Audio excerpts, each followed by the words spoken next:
If you've ever been to the Redland Bay area, you might have driven past the Wellington Point Farm. They're an important part of the local community and they're famous for their strawberries, which they locally produce right there on site. My name is Gabrielle Wilson and today I'm going to be presenting my marketing plan and product strategy for the Wellington Point Farm.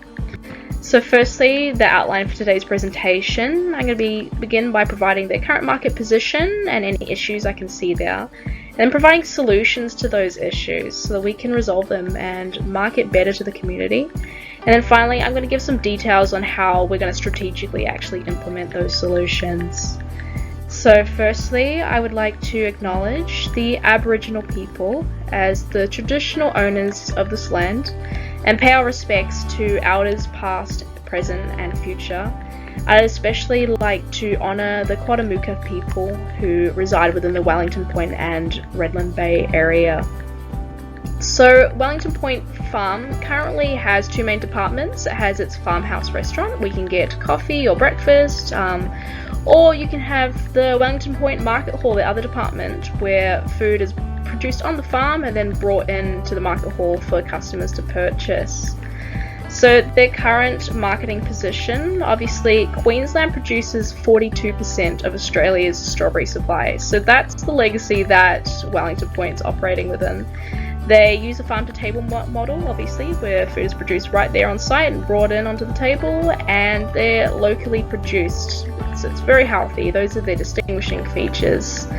One issue I noticed would be their current target audience. They currently target 35 to 65-year retirees, which is great.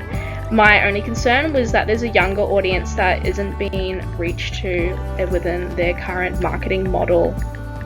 So the other issue that I noticed was produce supply. Due to the nature of strawberries, there's kind of an off season from May to July at the end of summer where there's less supply, and there's obviously going to be a drop in sales around that time of year. COVID's also impacted this production. So my big idea is for a strawberry syrup kit. It'll obviously strawberry syrup and there'll be recipes around the side. It'll show you how you can use it. So there could be sundaes for the kids, you can put it with ice cream, or for the adults you can make margaritas, you can add it to vodka or a gin and tonic. Ultimately it's going to be marketing to a new younger audience, but young, busy, health conscious. So 47% of the households in Wellington Point, Redland Bay area are young families. So this will be targeting that new audience.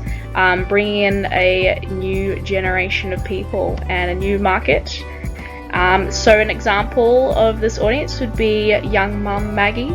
She wants her kids to know that she's cool, she wants her friends to know she's fun, she's extroverted, she's very aware of social media, she's following new trends on Instagram, and she wants her kids to be healthy, so she's also very health conscious. So this will be marketing to her. It'll be premium, it'll be locally sourced and grown, and there will be increased health benefits. Also, one thing to note is because it's strawberry syrup, it is storable, so it's going to be responding to our other issue of supply throughout the year, as this is something that can be stored long term during the off months. This is in contrast to our major competitors. So obviously we've got Woolworths, their quality is lower than ours, we're going to have a more premium offering than them. And then you have our more Amazon Prime online vendors, where while they have premium pricing, they have more additives in their food. So just looking at this, there's obviously a lot of data here, but this is a sales forecast for how we actually want to implement this. So we'll be spending about $1,000 at the beginning to implement this new product, but ultimately we'll be making about $13,000 at the end. So we're going to be bringing in new income with this strategy. So here's some actual marketing strategies we'll be using. We'll be using a penetration pricing strategy with $14 starting. It's $7 production rate, so that'll already be 50% return on investment for that one. And then we're going to move up to a premium pricing after 6 months. And obviously we have our distribution strategy. So our marketing mix will be using a pull approach. We'll be using social media, targeting those young women who are using Instagram. We're also going to have a market stall. It's $15 for bookings. We'll be able to get out into the community, offer free delivery possibly, and then after a year we can consider outsourcing to IGA as well. So just evaluating on the implementation for this new strategy. Obviously we'll be doing questionnaires specifically to measure and see if our target audiences are shifting away from 35 to 65 and more towards a younger kind of 18 to 34 range, and also evaluating our customer lifetime value growth as well. And then our lagging indicators will be primarily financial, looking back at profits, seeing if we've actually made that $13,000 throughout the year. And then also return on market investment. Obviously we want 50% growth initially, and then after the premium pricing we'll move to a 60% return on investment. So obviously we'll be looking at those leading indicators throughout the year. That questionnaire will be running all year through to see if we're actually reaching that younger audience.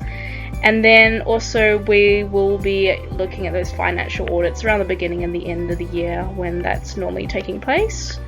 So that is our strategy. That's how we're going to respond to a target audience issue and also storage issues. So strawberry syrup, it's young, it's hip, and it's storable, and it's going to be able to help the Wellington Point Farm, grow their customer base.